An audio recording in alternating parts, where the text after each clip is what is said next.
সালাম রইল, আশা করি আপনারা ভালো আছেন। আমি আজকে আসছি নীলফামারী জেলা কিশোরগঞ্জ থানা নিতাই ইউনিয়নে মানিকফুল ভাইয়ের খামারে।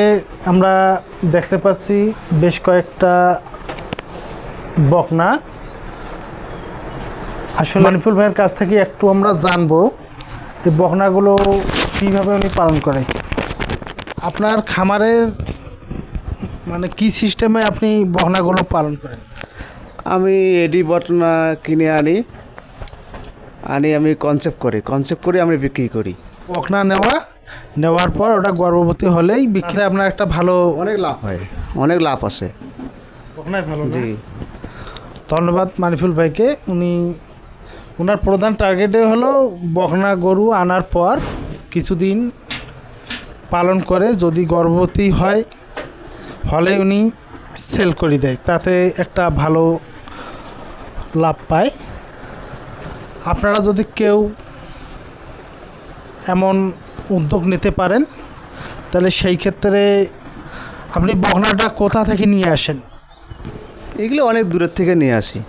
খামার থেকে না হাট বাজার থেকে? না, এলে খামার থেকে সংগ্রহ করা, বাজার থেকে আমরা এলে নেই না। এলে নতুন কেউ যদি শুরু করতে চায় তাহলে কোথা থেকে নিলে ভালো হয়? এলে খামার থেকে নিতে হবে। বাজারে তো অনেক ভেজালি জিনিস সব আসে, ভালো জিনিস বাজারে বিক্রি হয় না। এগুলা বাড়ির থেকে মিলাতে হবে, খামার থেকে। গরুটা কত টাকা দিয়ে নিয়েছিলেন?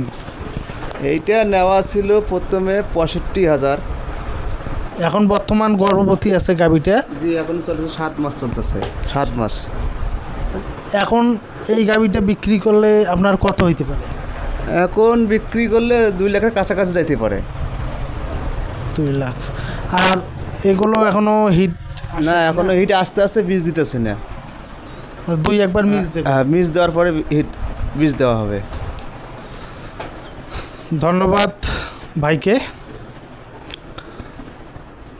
আপনারা ভাইয়ের কাছ থেকেই শুনলেন, এমন সিস্টেমে পালন করলে ইনশাল্লাহ আপনিও লাভবান হতে পারবেন। আপনাদের ভিডিওটি ভালো লাগলে অবশ্যই লাইক এবং কমেন্টে জানাবেন।